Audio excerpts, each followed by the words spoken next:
Andrés Iniesta caminaba en silencio por las estrechas calles de Albacete, con la gorra calada hasta las cejas y las manos metidas en los bolsillos de su chaqueta. Había regresado a su ciudad natal sin previo aviso, en un intento de escapar por unos días de la presión mediática, las entrevistas y las reuniones sin fin que su nueva vida como embajador deportivo implicaba. En ese momento no buscaba fama, ni cámaras, ni contratos. Solo quería reencontrarse consigo mismo. Pasó frente al viejo kiosco de la esquina, donde solía comprar cromos de fútbol cuando era niño. Todo seguía igual, o casi. El tiempo había dejado su huella en las fachadas, en los bancos de madera carcomidos por el sol, en los rostros de la gente que ya no recordaba con nitidez. Sin embargo, algo captó su atención de inmediato. Frente a una pequeña panadería, sentada en el suelo junto a un carrito desvencijado lleno de bolsas viejas y mantas sucias, había una figura que le resultaba extrañamente familiar. El hombre tenía la barba desaliñada, el pelo canoso y los ojos hundidos por el cansancio y los años. Sus ropas estaban raídas y olían a humedad, a abandono. Algunos transeúntes pasaban a su lado sin siquiera mirarlo. Otros le lanzaban miradas de desprecio. Un par de adolescentes se rieron al verlo recoger una colilla del suelo. Pero Andrés se quedó quieto. No podía apartar la vista. Algo en ese rostro, en esa postura encorvada, en esa mirada perdida, le provocó un nudo en el estómago. Dio un paso, luego otro.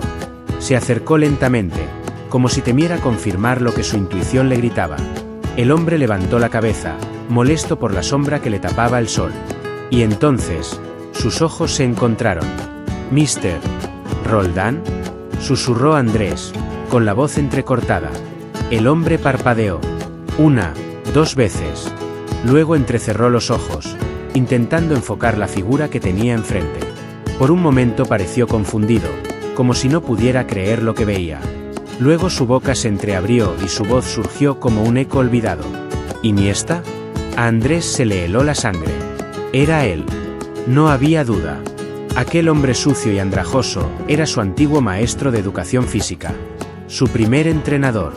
El hombre que lo había motivado a seguir jugando cuando los demás lo consideraban demasiado débil, demasiado pequeño, demasiado callado para triunfar en el fútbol.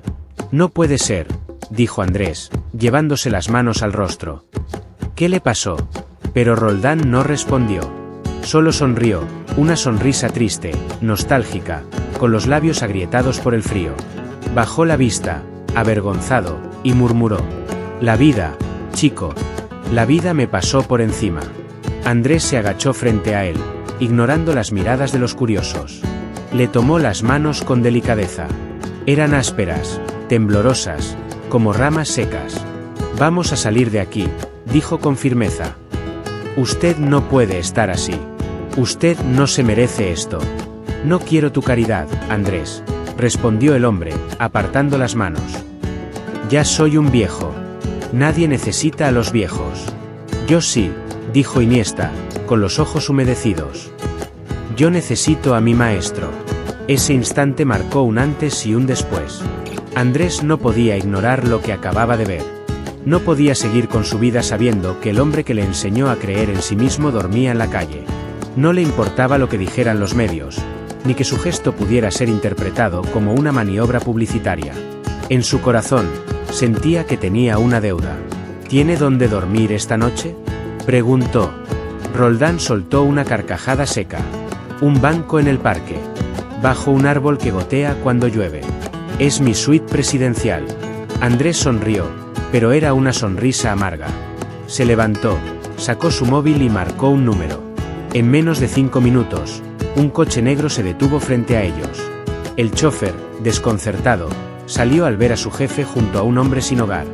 «Llévenos a mi casa», dijo Andrés, sin dar más explicaciones. Roldán intentó negarse, pero sus piernas temblaban. Finalmente, aceptó subir al coche.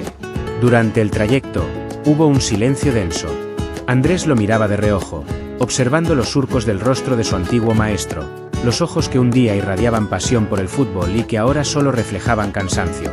Cuando llegaron, Andrés lo condujo hasta una habitación de invitados, cálida, limpia, con una cama mullida y un baño privado. Roldán se sentó en la orilla de la cama, como si no supiera qué hacer. Andrés le dejó ropa limpia, una toalla, y antes de salir le dijo: Tómese su tiempo. Esta es su casa ahora. Pero esa noche, Andrés no pudo dormir. Se quedó en el balcón, mirando el cielo de Albacete, recordando aquellos días en el campo de tierra, cuando Roldán le enseñaba a controlar el balón con los ojos cerrados, a confiar en su instinto, a no temerle a la crítica. Juegas con el corazón, Andrés. No dejes que te lo roben nunca, solía decirle. ¿Cómo había acabado así un hombre tan noble? ¿Por qué nadie hizo nada antes? El sentimiento de culpa lo envolvía como una niebla. Había ganado Copas del Mundo, Champions, Ligas, pero en ese momento, todo eso le parecía irrelevante, porque la persona que más creyó en él estaba olvidada por el mundo. Y por él también. Esa noche, Andrés tomó una decisión. No bastaba con darle un techo y comida. Quería devolverle a Roldán algo más valioso, su dignidad, su propósito. Iba a encontrar la manera de que ese hombre volviera a hacer lo que amaba. Aunque el mundo lo hubiera olvidado, él no lo haría. Y así, mientras la ciudad dormía, Iniesta empezó a planear el partido más importante de su vida. La mañana siguiente amaneció gris en Albacete. Una brisa suave agitaba las cortinas de la habitación de invitados, donde dormía el señor Roldán. Por primera vez en mucho tiempo, su cuerpo descansaba en un colchón verdadero, su piel sentía la suavidad de unas sábanas limpias y el aroma lejano a café y tostadas le recordaba que seguía vivo. Abrió los ojos lentamente, desorientado, y por un instante creyó que todo había sido un sueño. Pero no, ahí estaba, una habitación con paredes blancas, una mesilla con una lámpara de cerámica, un armario empotrado. Se sentó en la cama, y por reflejo palpó el suelo con los pies, como si esperara el frío de la acera. No lo encontró. Llamaron suavemente a la puerta. ¿Puedo pasar? Era la voz de Andrés. Claro, dijo Roldán, aún adormilado. Iniesta entró con una bandeja entre las manos. Café, tostadas, mermelada de fresa, y un zumo recién exprimido. Esto es demasiado, Andrés, murmuró Roldán, ruborizado. No tienes por qué. No diga nada. Usted me enseñó a no rendirme. Ahora es mi turno. Roldán bebió el café en silencio. Sus manos aún temblaban, no por el frío, sino por la mezcla de vergüenza, gratitud y desconfianza. La vida en la calle le había enseñado que nada es gratis. ¿Qué pretende hacer conmigo?, preguntó finalmente. Iniesta lo miró con ternura. Volver a ponerlo donde siempre debió estar, junto al fútbol, enseñando, guiando, inspirando. El mundo necesita más hombres como usted. Roldán bajó la vista. Soy un viejo. Nadie quiere a los viejos. Menos aún a los que huelen a fracaso. No diga eso. Si supiera cuántos chavales matarían por recibir una charla suya, por sentir aunque sea un instante esa pasión que usted transmitía. Andrés se levantó, fue a su despacho y regresó con una carpeta. Llevo tiempo con este proyecto en mente. Un centro deportivo para niños sin recursos. Aquí, en Albacete. Nada de grandes lujos. Solo un campo digno, balones decentes y personas que crean en ellos. Necesito a alguien que los forme. No solo en técnica, sino en valores. Y no hay mejor persona para eso que usted. Roldán abrió la carpeta con manos temblorosas. Croquis, presupuestos, logos, notas escritas a mano. No era una idea pasajera. Era real. Andrés hablaba en serio. ¿Y tú crees que puedo volver a ser útil? Lo creo, dijo Iniesta. Pero más importante aún, lo necesito. Durante los días siguientes, Roldán se quedó en casa de Iniesta. Poco a poco, fue recuperando el color en las mejillas, la firmeza en la voz. Andrés lo llevó a cortarse el pelo, a comprar ropa nueva. Lo acompañó al médico. No como un favor, sino como un acto de justicia. Mientras tanto, avanzaban los trámites del proyecto. Andrés ya había hablado con el ayuntamiento, con fundaciones, con antiguos compañeros del Barça que ofrecieron apoyo económico y mediático. Pero lo mantenía en secreto. No buscaba titulares. Quería que la inauguración del centro fuera un homenaje discreto, sincero, a la figura olvidada de Roldán. Un día, mientras visitaban el solar baldío donde se construiría el campo, Roldán se detuvo en seco. Era un terreno amplio, pero lleno de piedras, hierba seca y latas oxidadas. Nada sugería esperanza. Y sin embargo, Él cerró los ojos y por un segundo se vio a sí mismo, 20 años atrás, gritando desde la banda, corrigiendo a un niño con los cordones desatados, celebrando un gol de volea con los brazos en alto. «Usted lo ve, ¿verdad?», dijo Andrés, sonriendo. Roldán no respondió. Se agachó, recogió una piedra y la lanzó lejos. Luego se rió. «Claro que lo veo». Durante semanas, supervisaron juntos cada detalle, desde el tipo de césped hasta el nombre que llevaría el centro. Roldán propuso uno que Iniesta jamás olvidaría: la cantera invisible. «¿Por qué ese nombre?», preguntó Andrés. «Porque muchos talentos crecen en la sombra, sin que nadie los vea. Como tú, como yo». Cuando la primera piedra fue colocada, Roldán rompió en llanto. Andrés lo abrazó sin decir palabra. En ese instante, algo dentro del viejo entrenador se reactivó. No era solo un proyecto. Era una segunda oportunidad. Una nueva vida. Y esta vez, no iba a desperdiciarla. Empezaron a reclutar niños del barrio, hijos de inmigrantes, chicos que entrenaban con zapatillas rotas y camisetas de algodón. Roldán los miraba como quien encuentra un tesoro en medio del barro. Les hablaba con voz firme, sin condescendencia. Les enseñaba a controlar el balón, pero también a respetarse, a llegar puntuales, a mirar a los ojos. «Aquí no formamos futbolistas», decía. «Formamos personas». Iniesta lo observaba desde lejos, orgulloso. Cada gesto de Roldán, cada corrección, cada elogio bien medido, le recordaban por qué estaba allí. Un sábado por la tarde, un niño llamado Karim, de origen marroquí, tímido, flaco como un hilo, se le acercó a Roldán y le dijo: «Mister, ¿usted también vivió en la calle?». Roldán se quedó helado. «¿Por qué lo preguntas?». «Porque yo y mi padre también dormimos en un coche un tiempo. Pero usted me hace sentir que eso no importa. Que puedo ser alguien». El viejo entrenador se agachó, le puso una mano en el hombro y le susurró: «Tú ya eres alguien, Karim. No dejes que nadie te diga lo contrario».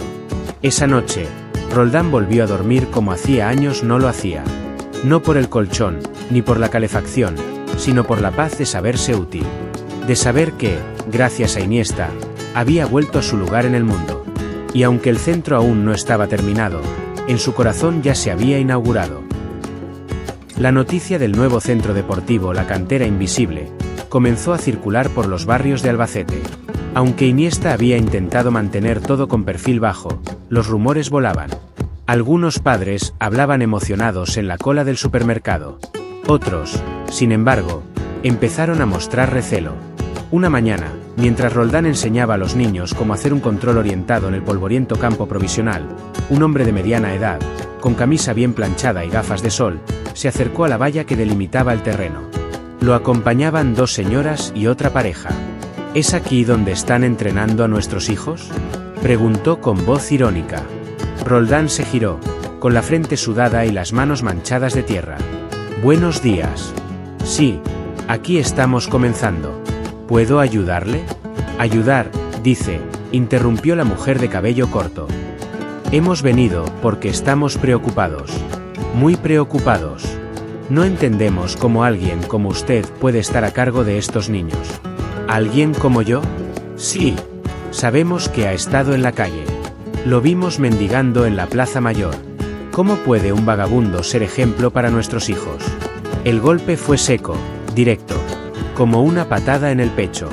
Los niños, que hasta entonces se reían y correteaban con libertad, se quedaron paralizados, mirando al grupo de adultos con temor. Roldán tragó saliva. «Tienen razón. Estuve en la calle. Comí de la basura. Dormí en bancos. Pero nunca dejé de ser un educador. Nunca hice daño a nadie. Y nunca he dejado de amar este deporte ni de respetar a cada niño que pisa este campo». «Eso no basta», gruñó el hombre. «Queremos que se marche. Vamos a hablar con el ayuntamiento, con la prensa si hace falta. No vamos a permitir que nuestros hijos sean guiados por alguien que representa el fracaso». Iniesta, que venía caminando desde la oficina del proyecto con algunos papeles bajo el brazo, vio el alboroto y se acercó. Su sola presencia provocó un leve silencio. «¿Qué ocurre?», preguntó con serenidad. La señora del cabello corto alzó la barbilla. «Andrés, con todo respeto, admiramos su carrera, pero esto es inaceptable. Este señor no es ejemplo de nada. No tiene credenciales. No tiene imagen. ¿Qué tipo de centro quiere usted construir? Iniesta bajó lentamente los papeles. Miró a los niños. Luego a Roldán. Después, habló con voz firme. Quiero construir un lugar donde ningún niño se sienta menos por venir de donde viene. Donde el talento y la bondad importen más que el currículum. Donde el fracaso no sea una sentencia, sino una lección. El señor Roldán me enseñó todo eso cuando yo era un chaval tímido. Si hoy soy quien soy, es gracias a él. Y si tengo que elegir entre seguir adelante con él o complacer prejuicios, ya tengo clara la elección. La pareja se marchó murmurando. Roldán respiró hondo. Uno de los niños, sin pensarlo, corrió hacia él y lo abrazó por la cintura. No se vaya, mister. Usted cree en mí. Ese gesto, ese abrazo sincero, valía más que 1000 contratos. Sin embargo, la polémica no se detuvo. Al día siguiente, una columna de opinión en un diario local titulaba: "El nuevo centro deportivo acoge a un indigente como entrenador". En redes sociales, algunas cuentas anónimas difundían fotos antiguas de Roldán durmiendo en la calle. Se burlaban, lo llamaban el míster de los cartones. Roldán dejó de comer. Se encerró en su habitación. Iniesta trató de animarlo, pero el viejo entrenador había vuelto a encogerse, como una flor golpeada por la escarcha. Quizás tienen razón, decía entre dientes. No debí aceptar esto. No tengo lugar en este mundo. Yo ya acabé mi ciclo. No diga eso, respondía Andrés. Justo ahora empieza el verdadero. Fue entonces cuando ocurrió algo inesperado. Un grupo de padres, encabezados por Karim y su padre, un obrero marroquí que trabajaba de noche en una panadería, organizaron una carta abierta de apoyo. La colgaron en el tablón del centro deportivo y la compartieron en internet. Decía: Roldán nos enseñó que el barro no mancha si uno juega limpio, que se puede caer y volver a levantarse. No queremos entrenadores de traje y corbata. Queremos personas con alma. Queremos que se queden. La carta se hizo viral. Incluso algunos exjugadores que habían sido formados por Roldán en los 90 escribieron mensajes de apoyo. Un joven lateral del Betis publicó en su Instagram una foto con él, escribiendo: "Sin ti, nunca habría tocado un balón". Iniesta imprimió todos los mensajes y los pegó en la pared del despacho del centro. Luego llevó a Roldán allí, lo sentó en silencio, y le dijo: "Mire lo que ha sembrado". El entrenador, con los ojos vidriosos, se levantó, tocó uno de los mensajes y dijo en voz baja: "Tal vez. Todavía puedo enseñar algo más". Poco después, el ayuntamiento confirmó que el centro contaría con apoyo institucional. Una concejala, hija de un amigo de Roldán de antaño, se pronunció en público. No se puede hablar de educación sin hablar de segundas oportunidades. Este centro es la prueba de que el fútbol también puede ser redención. La obra avanzó con más fuerza que nunca. Voluntarios llegaban cada fin de semana a ayudar con la pintura, la limpieza, la organización de materiales. Cada piedra puesta era una bofetada al prejuicio, cada ladrillo, una lección de humildad. Un día, durante una reunión, Iniesta le propuso a Roldán que diera una charla a jóvenes entrenadores de la región. «¿Yo? ¿Una charla?», rió él, incrédulo. «¿Quién mejor que usted para hablar de vocación?». La sala se llenó. Más de 50 asistentes, muchos de ellos con notas en mano. Roldán subió al pequeño estrado, algo torpe, con la chaqueta que Iniesta le había regalado. Miró al público. Tomó aire. «No tengo grandes títulos. No estudié pedagogía. Pero sí sé lo que es escuchar a un niño llorar porque no lo eligen en el equipo. Sé lo que se siente cuando nadie cree en ti. Y también sé que un entrenador no es quien grita desde la banda, sino quien te acompaña cuando nadie más lo hace». Aplausos. Lágrimas. Silencio. Roldán, por primera vez en años, se sintió de nuevo en casa. Cuando terminó, Iniesta lo abrazó y le dijo: «Ahora el mundo vuelve a escuchar su voz. Ya no está solo». Y esa noche, bajo el cielo de Albacete, las luces del campo en construcción parpadeaban como luciérnagas. No era solo un centro deportivo. Era el lugar donde renacían las esperanzas. Donde un hombre había vencido al desprecio. Donde la humildad construía futuro. Y Roldán, con su chándal polvoriento, sonreía en silencio.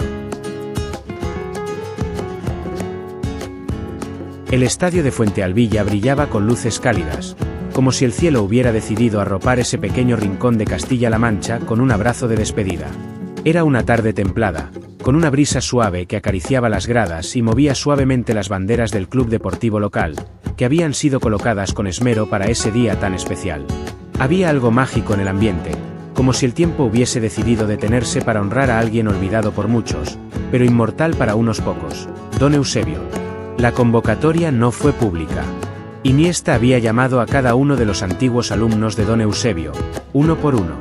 Había contactado a viejos amigos, a jugadores que alguna vez soñaron con llegar lejos, a padres que recordaban con cariño cómo ese maestro les enseñó a sus hijos no solo a jugar, sino a respetar, a trabajar y a creer. Nadie preguntó por qué. Nadie necesitó una explicación. Al mencionar el nombre de don Eusebio, todos sabían que tenían una deuda pendiente. La pequeña grada del estadio se llenó de rostros conocidos, de miradas cargadas de emoción, de silencios cómplices. El césped, recién cortado, parecía más verde que nunca. En medio del campo, una silla de madera simple, un atril y un micrófono. Y frente a ellos, don Eusebio, con su gorra de siempre, sus pantalones rectos y la chaqueta que usaba en sus años de maestro. La expresión en su rostro era una mezcla de asombro, vergüenza y gratitud contenida. Iniesta tomó la palabra. Su voz, templada por los años y las batallas ganadas y perdidas, se proyectó con una calma que atravesó cada rincón del estadio. Hoy no estamos aquí para celebrar un título, ni para rendir homenaje a una estrella del fútbol.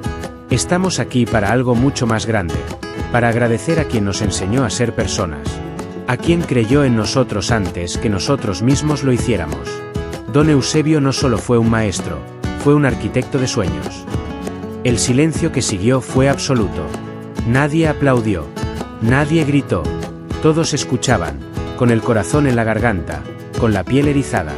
Recuerdo el día en que llegué por primera vez a su clase. No llevaba balón, solo miedo. Usted, don Eusebio, me dijo, el talento no sirve de nada sin respeto. Y el respeto empieza por uno mismo. Esa frase me acompañó toda la vida. En el Barça, en la selección, en Japón, en casa, en cada paso que di. Las lágrimas comenzaron a correr discretamente por los rostros de muchos. Don Eusebio bajó la mirada, visiblemente conmovido. Sé que la vida ha sido injusta, que después de darlo todo, la soledad se convirtió en su compañera. Sé que no buscaba reconocimiento, pero eso no nos exime de nuestra responsabilidad, porque olvidar a nuestros maestros es como olvidar nuestras raíces. Y un árbol sin raíces no crece. Hoy, querido don Eusebio, queremos que sepa que sus raíces están vivas, que florecieron, que dieron frutos. En ese momento, Iniesta sacó un pequeño cuaderno del bolsillo. Era el viejo cuaderno de prácticas de fútbol que don Eusebio le había regalado cuando tenía 10 años. Lo abrió con cuidado, mostró las anotaciones, los dibujos, las frases motivadoras. Esto lo llevo conmigo siempre. No por nostalgia, sino por convicción. Porque cada página me recuerda que nadie llega solo a la cima. Que detrás de cada paso, hay una mano invisible que sostuvo, que empujó, que creyó. Entonces, sucedió lo inesperado. Don Eusebio se levantó lentamente, pidió el micrófono con una tímida señal, y todos contuvieron el aliento. Su voz era frágil, pero firme. No sé qué decir. Nunca pensé que alguien recordara mis palabras. Siempre creí que mis días como maestro habían terminado en silencio, como tantos otros. Pero hoy siento que todo valió la pena. No por este homenaje, sino por saber que hice algo bien, que ayudé a alguien a volar. Sus palabras fueron seguidas de un aplauso espontáneo, largo, profundo, sincero. Un aplauso que no solo era para él, sino para todos los maestros olvidados, para los que dieron todo sin esperar nada. Iniesta se acercó y lo abrazó. Fue un abrazo largo, de esos que no necesitan palabras. En ese instante, el estadio desapareció. No había cámaras, ni micrófonos, ni público. Solo un niño y su maestro. Solo una deuda saldada. Pero la historia no terminó ahí. Días después, Iniesta anunció públicamente la creación de una fundación en honor a don Eusebio. Una organización destinada a apoyar a maestros jubilados que viven en condiciones precarias. No era caridad, como bien dijo en su discurso. Era justicia. Era devolver lo recibido. El primer proyecto de la fundación fue la renovación completa de una escuela rural en Cuenca, donde don Eusebio había enseñado durante años. Se instaló un campo de fútbol, se contrataron nuevos maestros, y la biblioteca fue bautizada con su nombre. A la entrada, una placa con una frase grabada: el respeto empieza por uno mismo, don Eusebio. La prensa intentó convertir la historia en noticia, pero Iniesta pidió discreción. No quería titulares. Quería continuidad. Y así fue como, silenciosamente, el legado de don Eusebio se multiplicó, como una semilla que, tras años bajo tierra, finalmente encuentra la luz. Un día, en una entrevista, a Iniesta le preguntaron por qué lo había hecho. Su respuesta fue simple: porque nadie debe morir olvidado. Porque algunos héroes no marcan goles, pero nos enseñan cómo jugarlos. Y así, entre campos de fútbol y cuadernos viejos, la historia de un maestro volvió a escribirse. No con tiza, ni con pizarras, sino con gratitud, con memoria, con amor.